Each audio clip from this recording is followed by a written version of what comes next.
Hello दोस्तों, solution by PJ में आप सबका स्वागत है। एक बार फिर से लेके आ गए हैं जीके जीएस का प्रश्न, वो भी बीपीएससी टीआरई 4.0 के लिए।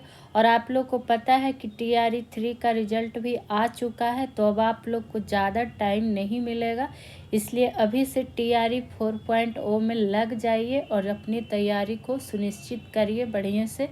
चले बढ़ेंगे पहले प्रश्न की ओर। गुणसूत्रों की आकृति विज्ञान का अच्छी तरह से अध्ययन किससे किया जाता है, ये हमसे पूछा गया है। यानी कि गुणसूत्र से संबंधित प्रश्न आ गए हैं। तो कहने का मतलब ये हो गया कि जो कोशिका चक्र होता है उसकी कौन सी अवस्था में, कोशिका चक्र की कौन सी अवस्था में गुणसूत्रों की आकृति विज्ञान का क्या होता है, अच्छी तरह से अध्ययन होता है। तो वो होता है कोशिका चक्र की मध्यावस्था में। तो मध्यावस्था ही हो जाएगा इस प्रश्न का सही उत्तर। वही चूंकि ये गुणसूत्रों को क्या करता है, गिनने के लिए सबसे अच्छा अवस्था होता है। किसके लिए? तो गुणसूत्रों को गिनने के लिए इस तरह से लिख सकते हैं कि गिनने के लिए सबसे अच्छी अवस्था होती है मध्य अवस्था। तो ये सब पॉइंट आपको भी नोट डाउन करते हुए चलना है। वहीं बात करें गुणसूत्र की संख्या की, मानव के एक तो आपको पता है कि 23 जोड़े होते हैं, जोड़े के रूप में 23 हो जाएंगे। और ऐसे कितना हो जाएगा संख्या, तो 46 हो जाएगी इसकी संख्या।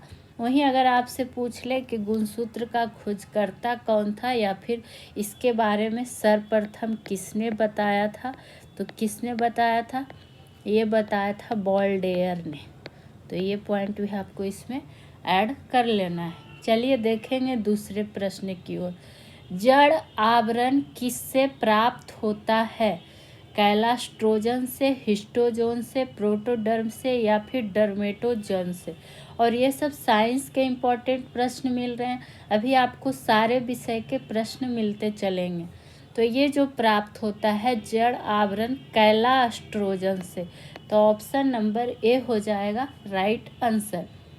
वहीं बात करें इसमें एक पॉइंट और क्या ऐड कर सकते हैं कि अगर आपसे पूछे कि डर्मेटोजोन, जो कि ऑप्शन नंबर डी दिया हुआ है, ये कोशिका का क्या होता है, सबसे बाहरी परत होता है, सबसे बाहरी परत होता है डर्मेटोजोन। और ये कथन किसका है, ये चूंकि कथन है कि कोशिका की सबसे बाहरी परत होती है डर्मेटोजोन, और ये कथन है किसका, हिस्टोजोन सिद्धांत के अनुसार। यानी किसका सिद्धांत है, किसके अनुसार, तो हिस्टोजोन, जो कि देखिए ऑलरेडी ऑप्शन बी में दिया हुआ है। तो इस सिद्धांत के अनुसार ये है कोशिका की सबसे बाहरी परत डर्मेटोजोन। तो ये आपको इसमें ध्यान में रख लेना। और एक कोशिकीय वाली यह परत होती है डर्मेटोजोन। कैसी? तो एक कोशिकीय वाली परत। और ये जड़ में पाई जाती है, डर्मेटोजोन के जड़ में पाई जाती है। ये चीज़ आप इसमें ध्यान रख सकते हैं। बढ़ेंगे अगले प्रश्न की ओर, जो कि होगा तीसरा नंबर प्रश्न। विलगित प्रोटीन की पहचान हेतु शोषक तकनीक क्या है? तो इसका जो तकनीक क्या है हो जाएगा पश्चिमी शोषक। तो ऑप्शन नंबर बी। और बहुत कम लोग ऐसे प्रश्न सॉल्व कर पाते हैं जिनको पूरा बेसिक क्लियर रहेगा। तो ये प्रश्न नए प्रश्नों की श्रेणी में है और एग्जाम में दिख सकते हैं, तो आप लोग ऐसे प्रश्नों को मिस ना करें। ये किस लिए हो गया, पश्चिमी पोषण तकनीक प्रयोग किया जाता है किसके लिए, विलगित प्रोटीन के लिए। ठीक, वहीं बात करें जो पश्चिमी शोषक है, ये कोशिका तथा किसका, कोशिका तथा आणविक जीव विज्ञान में क्या है, प्रयुक्त एक, इस तरह से लिख सकते हैं कि प्रयुक्त एक विश्लेषणात्मक क्या है, तकनीक है। और हमसे यहाँ पे तकनीक ही पूछा गया था, लेकिन इसके बारे में डिटेल से जाने। वहीं अगर बात कर ले इसका प्रयोग जो है समानता, इसका प्रयोग जो है समानता किसके लिए होता है, तो समानता जो प्रयोग होता है इस तरह से लिख सकते हैं कि किसी नमूने में उपस्थित ठीक से लिख देते हैं, उपस्थित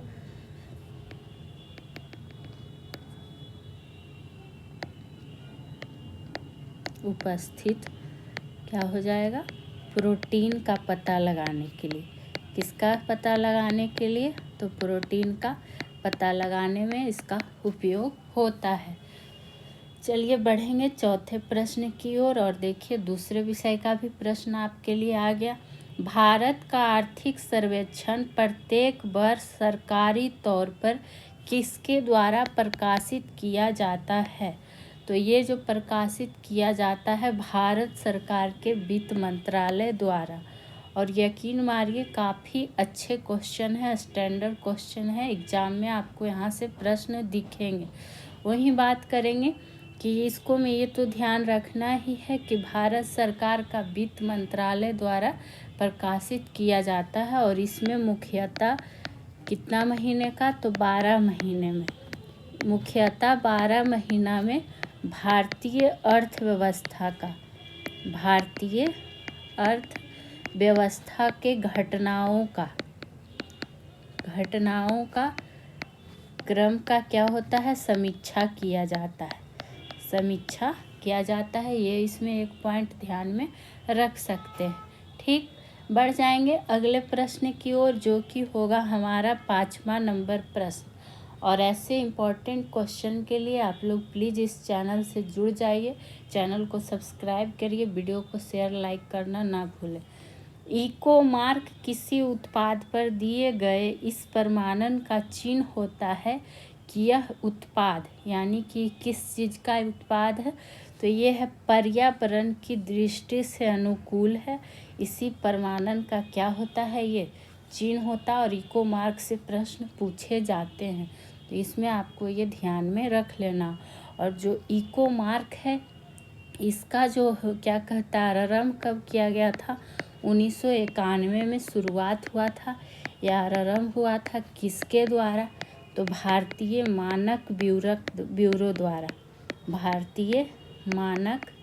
ब्यूरो द्वारा।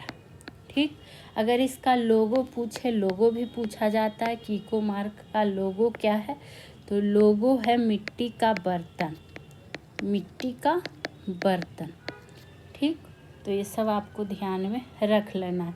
एक हॉल मार्क सुने होंगे, ये इको मार्क है, और एक हॉल मार्क होता है जिसका संबंध किससे है, तो आभूषण से, जैसे कि सोना का हॉल मार्क। ठीक, आएंगे 6ठे नंबर प्रश्न पे।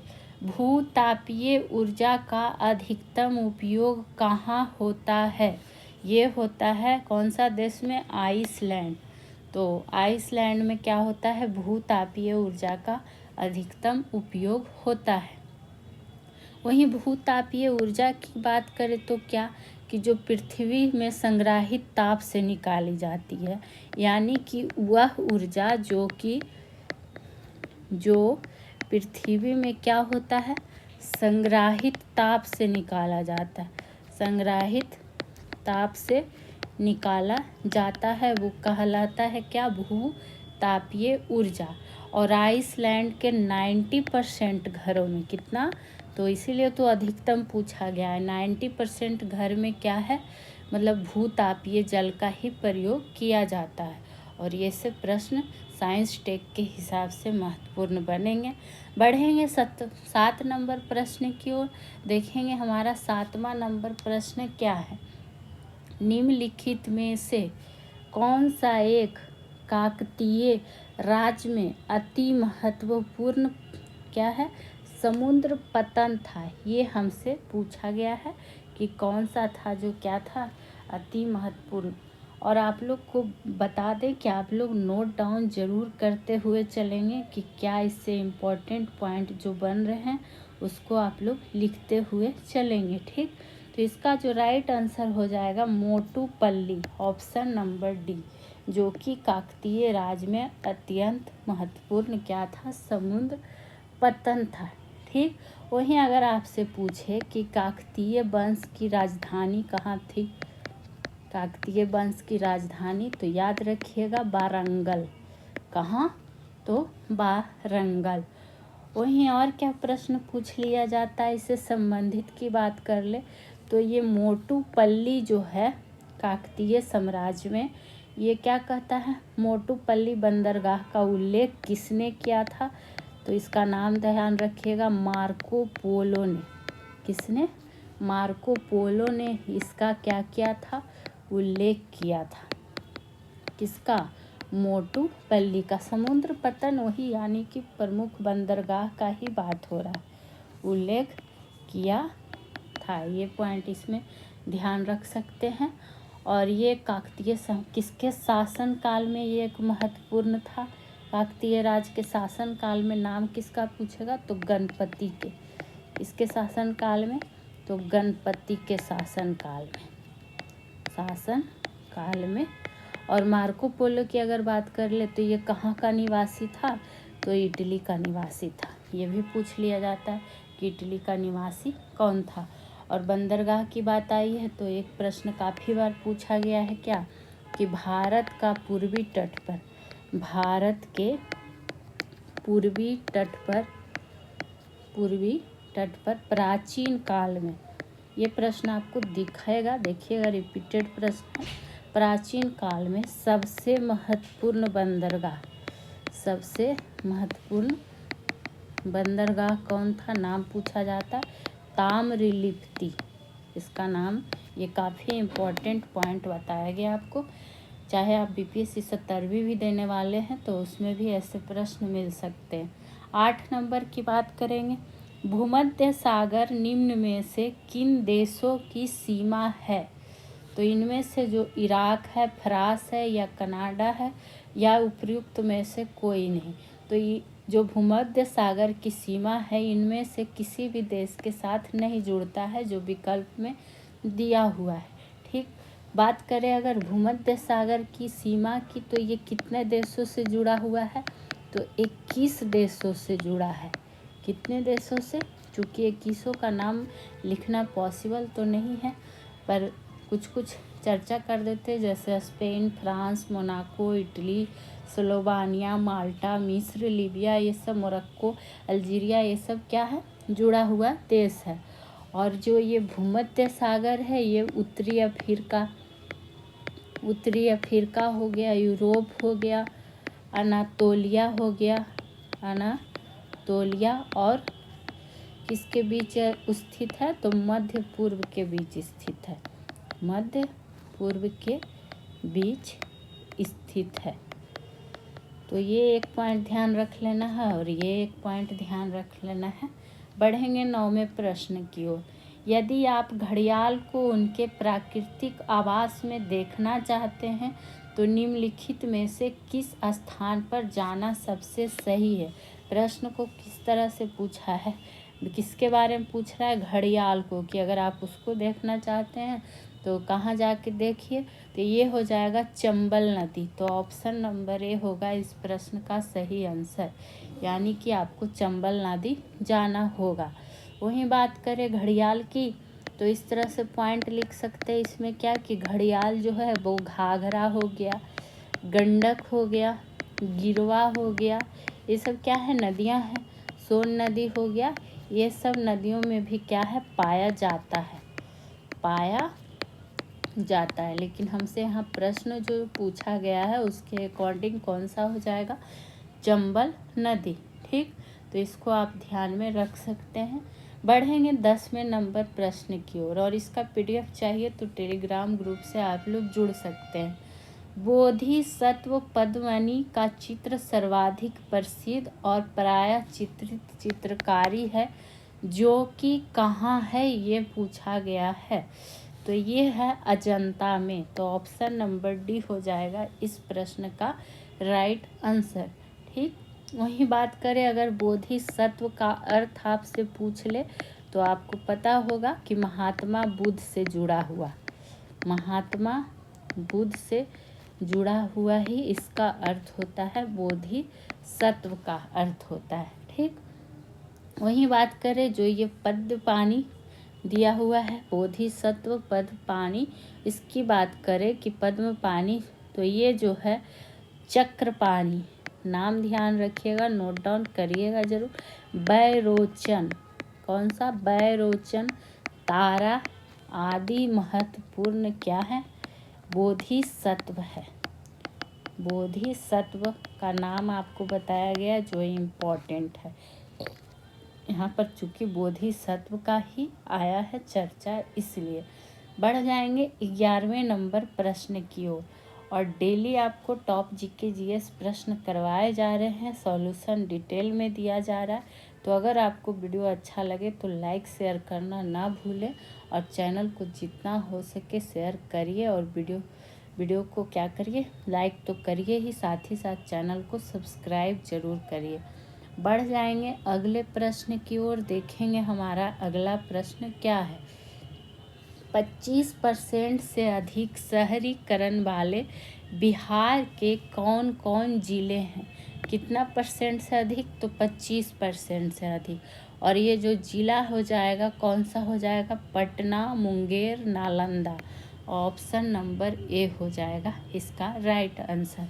वहीं बात करें कि बिहार आर्थिक सर्वेक्षण 2022 से 23 के अनुसार जो पटना जिला है, इसका जो शहरीकरण का उच्चतम स्तर है, किसका? पटना का उच्चतम स्तर है, उसका परसेंटेज पूछ सकता है। तो 44.3% क्या है इसका परसेंटेज है, ये आप ध्यान में रख सकते हैं। वही बात आई है मुंगेर की, तो 28.3%। और नालंदा का बात कर ले तो 26.2%। तो ये सब क्या है? अधिक शहरीकरण वाले में आते हैं। बढ़ेंगे 12वें नंबर प्रश्न की ओर, देखेंगे 12वां नंबर प्रश्न क्या है। और आप लोग देख ही रहे हैं कि आप लोग के लिए हर विषय का प्रश्न शामिल किया, चाहे आप हिस्ट्री लो, पॉलिटी ले लो, साइंस ले लो, केमिस्ट्री क्या कहता है, साइंस तो हो ही गया, और साइंस का सारा पार्ट डाला जाता है। करेंट अफेयर हो गया, बिहार स्पेशल हो गया, इकोनॉमिक्स हो गया, ये सब सारे विषय के प्रश्न आपको डाले जाते हैं। कौन सा 1857 की क्रांति का कारण नहीं था? चूँकि स्टेटमेंट वाले क्वेश्चन पूछे जाते हैं, तो ऐसे प्रश्न को ध्यान रखना है। वो भी 1857 की बात आती है, तो ये अपने आप में एक इम्पॉर्टेंट टॉपिक है।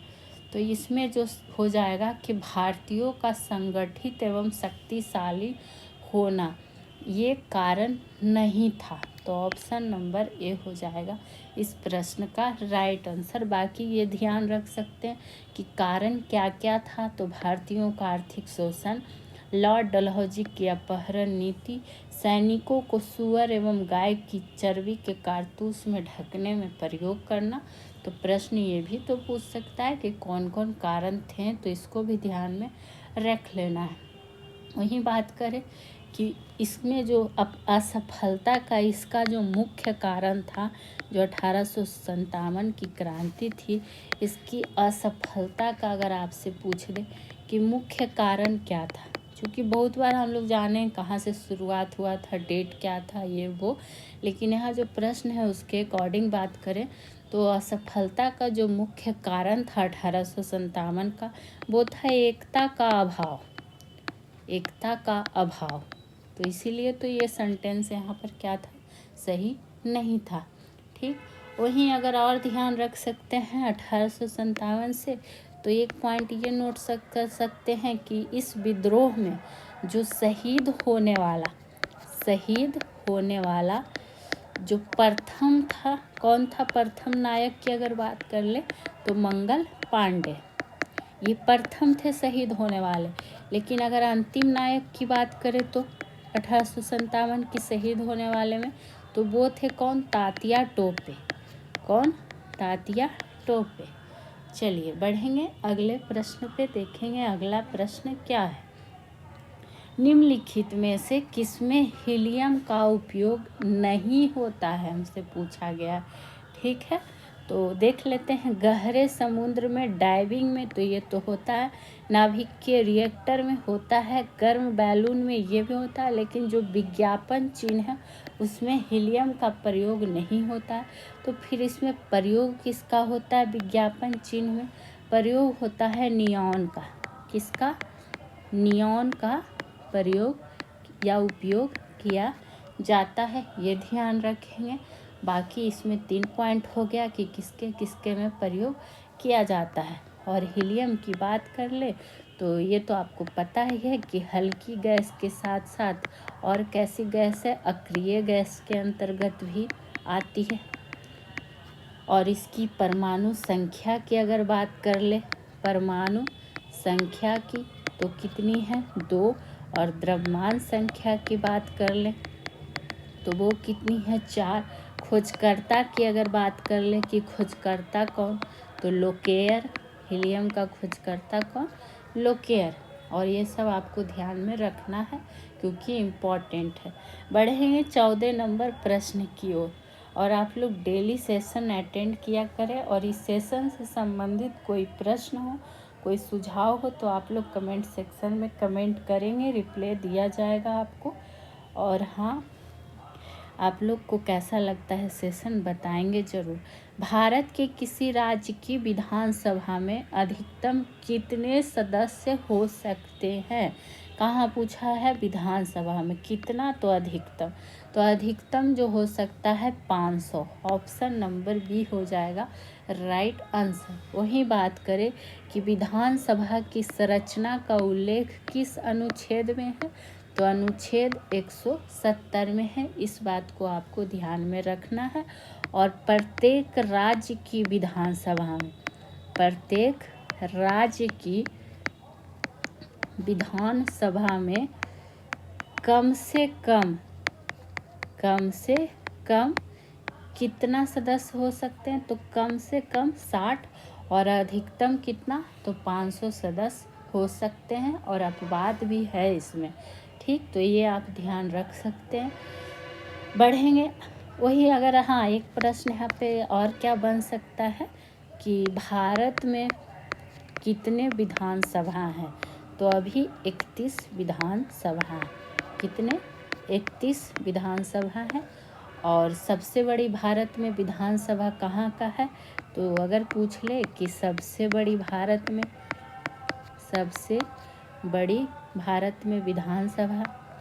विधानसभा कहाँ का है? तो ये यूपी का। ये आपको ध्यान में रखना। और भारत का सबसे पुराना विधानसभा कौन सा है? तो वो है पश्चिम बंगाल। और ये सब काफ़ी इम्पोर्टेंट पॉइंट आपको बताए जा रहे हैं। बढ़ जाएंगे 15 नंबर प्रश्न की ओर। आपको बार बार बोलते हैं कि जो इससे संबंधित पॉइंट आपको दिया जाता है वो आपके लिए ज़्यादा इम्पोर्टेंट होता है, तो नोट डाउन ज़रूर किया करें। बढ़ेंगे 15 की ओर। राज्यपाल को पद की गोपनीयता की शपथ कौन दिलाता है? ये दिलाता है उच्च न्यायालय का मुख्य न्यायाधीश, जो कि ऑप्शन नंबर ए हो जाएगा राइट आंसर। राज्य के उच्च न्यायालय के मुख्य न्यायाधीश किसको? राज्यपाल को शपथ दिलवाते हैं, ठीक। वहीं बात करें किस राज्यपाल का जो शपथ ग्रहण है, राज्यपाल का शपथ ग्रहण, ठीक, ये किस अनुच्छेद के अंतर्गत संबंधित है? तो अनुच्छेद 159 में। ये पॉइंट भी आपको ध्यान में रख लेना है। और अगर राज्य के उच्च न्यायालय के मुख्य न्यायाधीश ना होंगे तब कौन दिलाएगा? तो अन्य वरिष्ठतम न्यायाधीश। ये क्या करेंगे? उनकी अनुपस्थिति में, अगर वो नहीं होंगे तब ये शपथ दिलाएंगे। तो ये आपको ध्यान में रख लेना है। और अनुच्छेद 155 के तहत राज्यपाल की क्या है? नियुक्ति है। राज्यपाल की नियुक्ति और किसके द्वारा? तो राष्ट्रपति के द्वारा। बढ़ेंगे अगले प्रश्न की ओर। देखेंगे हमारा अगला प्रश्न क्या है। रॉबर्ट क्लाइव द्वारा निम्नलिखित में से किस भारतीय को बिहार का नया दीवान नियुक्त किया गया था? ये हमसे पूछा गया है। तो ये जो नवाब, ये काफ़ी बार पूछा हुआ भी प्रश्न है। तो ये जो नियुक्त किया गया था किसको, राजा सिताब राय को। ऑप्शन नंबर डी ध्यान ये भी रखना है कि कौन सा पद, तो बिहार का नायाब दीवान नियुक्त, और ये किसके द्वारा, तो रॉबर्ट क्लाइव के द्वारा। ठीक, और जो मोहम्मद रजा था, यहाँ पर एक पॉइंट और याद आ जाता है कि मोहम्मद रजा जिसको रॉबर्ट क्लाइव ने क्या किया था, बंगाल में उप दीवान नियुक्त किया था। कौन दीवान, तो उप दीवान। तो इसका नाम भी पूछा जाता है, तो इसको आप ध्यान में रख सकते हैं। वहीं बात करें कि बंगाल में पूछ लिया जाता है कि द्वैध शासन, सुने पढ़े ही होंगे आप लोग द्वैध शासन के बारे में, कई बार हम भी आपको बताएं कि बंगाल में द्वैध शासन को लागू किसने किया था, तो ये लागू किसने किया था, रॉबर्ट क्लाइव ने, रॉबर्ट क्लाइव ने। और द्वैध शासन को डाकुओं का राज कहा गया था। क्या कहा गया था, तो डाकुओं का राज। और कहा गया था, तो ये भी तो पूछ सकता है कि किसके द्वारा कहा गया था, तो के.एम. पानीकर के द्वारा, के.एम. पानीकर के द्वारा कहा गया था। डाकुओं का राज है कौन, द्वैध शासन। बढ़ जाएंगे 17 नंबर प्रश्न की ओर। निम्नलिखित में से कौन सा भाग ये जो है मांगजन्य मुद्रास्फीति का कारण है, तो इसमें क्या हो जाएगा, उत्पादन में कमी जब होगा तो ये मांगजन्य मुद्रास्फीति का कारण बनेगा। ठीक, और काफ़ी बार आपको हम बताए हैं कि मुद्रास्फीति में अगर वस्तु का मूल्य बढ़ जाता है, वस्तु का मूल्य अगर बढ़ जाएगा या बढ़ जाता है तो क्या होगा, अनुपात में मुद्रा का मूल्य घट जाएगा। तो इस तरह से लिख सकते हैं कि अनुपात में मुद्रा का मूल्य घट जाता है। तो यहाँ पे ज़्यादा कुछ पॉइंट है नहीं जो लिखाया जाए, जहाँ रहता है हम खुद आपको लिखा ही देते हैं। बढ़ेंगे अगले प्रश्न की ओर। वेदों की ओर लौटो का नारा किसने दिया था, तो ये प्रश्न का आंसर तो बहुत लोगों को पता होता है कि दयानंद सरस्वती जी द्वारा दिया गया था, लेकिन इससे संबंधित पॉइंट जानेंगे। जैसे कि पूछा जाता है कि आर्य समाज की स्थापना किसने की थी, तो दयानंद सरस्वती ने किया था। कब किया था, तो 1875 में किया था। ये चीज़ ध्यान रखना। इनका गुरु का नाम पूछ लिया जाता है, तो गुरु का नाम क्या था इनके, बिरजानंद। कौन सा नंद, बिरजानंद। और ये कहाँ रहते थे, तो मथुरा में। कौन, बिरजानंद जो थे इनके गुरु, ये मथुरा में रहते थे और ये अंधे थे। ये भी ध्यान रखना है, ये कैसे थे, तो ये अंधे थे। और एक नाम क्या आता है, गौराक्षणी सभा। कौन सभा, गौराक्षणी सभा। इसकी भी स्थापना किसने किया था, तो दयानंद सरस्वती ने। सत्यार्थ प्रकाश की भी रचना किसने की थी, सत्यार्थ प्रकाश, इसकी रचना भी किसने किया था, तो दयानंद सरस्वती ने। और ये सब सारे इनसे ही संबंधित है, तो आपको ध्यान रखना है। बढ़ेंगे अगले प्रश्न की ओर, लेकिन उससे पहले आपको पता है कि आपसे डेली 3 प्रश्न पूछे जाते हैं और आपको उसका आंसर देना रहता है, और वो भी सब्जेक्ट वाइज। तो आज आपके लिए पॉलिटी का प्रश्न है, 3 प्रश्न, और आप लोग सारे लोग कमेंट में आंसर किया करें। पहला प्रश्न है कि भारत के नए संसद भवन का उद्घाटन कब हुआ था, और ये सब डिटेल में पढ़ाया हुआ है, ये आपको बताना है। दूसरा प्रश्न है आपके लिए कि मेघालय भारत का कौन सा क्रम का राज्य बना था, क्रम बताना है इसका। तीसरा प्रश्न जो है कि अनुच्छेद 312 ये किससे संबंधित है। ये तीनों पॉलिटी के प्रश्न हैं जो आपको इसका आंसर देना है। और इसके पहले आपसे ज्योग्राफी का प्रश्न पूछा गया था और उसका आंसर आपको बता दिया जा रहा है। जैसे पहला प्रश्न पूछा गया था कि कौन सी जल संधि मलेशिया को सुमात्रा द्वीप से अलग करती है, तो मलक्का जल संधि।